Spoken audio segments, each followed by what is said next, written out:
All right, well, y'all, what's going on? It's Combo Breaker 99. Time to look at a fight I've been waiting for at UFC Fight Night 140. Cynthia Calvillo versus Poliana Botelho. This is another good strawweight matchup for two fighters trying to break into that top 10.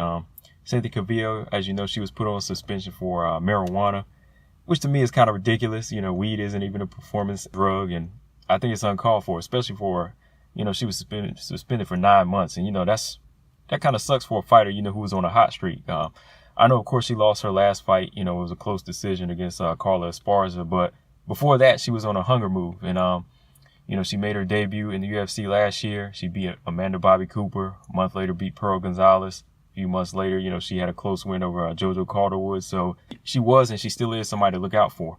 Poliana Botelho, she's another fighter I've been keeping an eye on. She's won both of her UFC fights so far. She's a very strong, fresh strawweight with a win over Pearl Gonzalez too, and had another vicious win over Suri Kondo. That was another undefeated fighter that she beat. Very vicious win too, man. That's the one that kind of put her on the map, and I think kind of set up this fight with Calvillo. And again, she's in there trying to make a statement, and which she possibly could, depending on how the time out of the octagon affected Calvillo. If it did. Looking at Calvillo, I think she's a pretty well-rounded fighter. I heard a lot of people say she's deadly on the ground, and they kind of just notice her ground game, which is solid. But to me, I think she's just as dangerous on her feet. And to me, that's what really impressed her when I first seen her fight. She's really good at moving at angles. She steps in and out with flurries, and I'm not just talking about like regular striking. I think she has really good boxing. She can, sit down on her punches. She throws a nice right hand and a left hook with power, but she can go back on the move and kind of pot shot as well and kind of stay out of danger.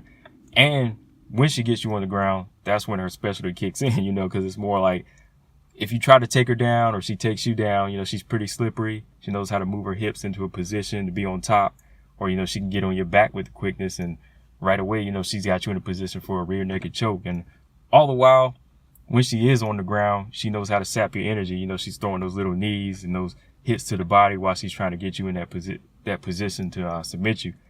But again, like I said, she likes to stay on her feet. And what I'm impressed is that, she has really good balance and athleticism when she's on her feet. She seems real comfortable moving around and getting out of danger.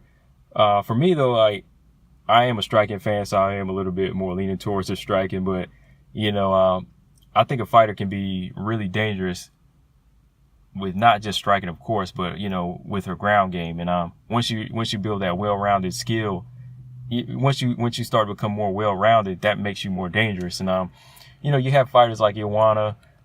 They're really good at Muay Thai. She has good takedown defense, but you don't really see her getting on the ground and wanting to grapple or wanting to try to get the submission. But once Cynthia gets on the ground, if you try to take her down, she's going to take it there.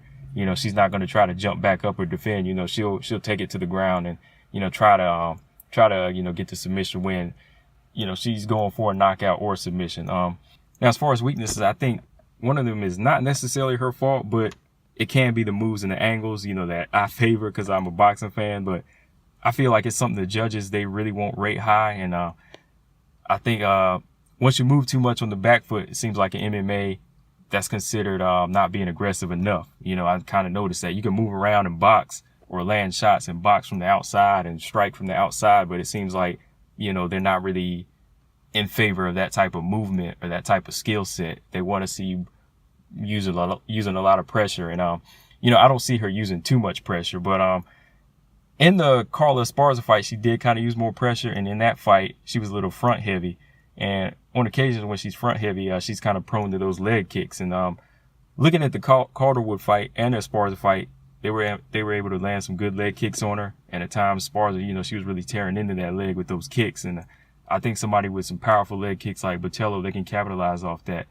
And like I said, going back to that Esparza fight, I felt like they were able to really set up a lot of the takedowns and a lot of the upper, a lot of the strikes with those leg kicks they were getting her with her being kind of front heavy in those rounds. Like I said, she does move well from the outside, but like if she's trying to apply that pressure, she gets a little bit front heavy. But last weakness is, she's a wheat head. I'm just playing, man.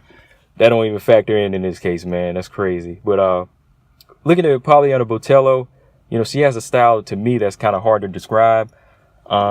She's a strong fighter with power. She stopped 6 of 7 of her opponents, and the way she gets these KOs, it's very unpredictable. You think it would just, she's setting them up with the punches, but even as a stand-up fighter, she has a very wide stance. So you think she's not in a position to really throw those leg kicks, but they come out of nowhere, and they're really powerful, man. Her leg kicks is something that really set up her knockouts with strikes. She's a tall fighter for the division. She's strong. Again, a lot of the power comes from her legs. Her knees in the clinch, they can break an opponent down, and once she breaks you down with those legs, she opens you. That's what opens her up for the heavy strikes and those loopy punches she throws that can really hurt somebody. The spinning back kick, I've seen a few in her fights when she hits you to that, to that gut. I've seen the effects on those opponents. It really takes a lot of wind out of the fighters. And I think, that's kind of a clever way she sets her knockouts up. She's not setting it up with a jab all the time. She's usually hitting you with a body kick, and then she's going up top with the strike. So I think, that's a pretty clever way to set up her knockouts. Weaknesses, we still have yet to see how she can handle someone that's levels above her. And that's why I say this fight is important. Calvillo, I feel like she has more experience on a higher level, and, she's seen different looks and different styles. Botelho, we really don't know how she can handle a calm, collected fighter like Calvillo, because looking at Calvillo and some of her fights, look like she's having fun, and when a fighter's having fun, I feel that's when they can be most dangerous, because that's when they're most comfortable. Not too relaxed, but just comfortable. But looking at Botelho's striking, just her hand game, I still think it needs a lot of work. I know she has power, she has some heavy hands, but a lot of her punches look a little bit telegraphed and aren't that accurate. I've seen her swing wild, and they can be a bit sloppy at times. But even looking at her defense from some of the leg kicks with her heavy stance, she's kind of flat-footed. Looking at that Pearl Gonzalez fight, I think Pearl Gonzalez could have won that fight, but she fought the wrong fight, because in that fight, Pearl Gonzalez was able to land that leg kicks at will.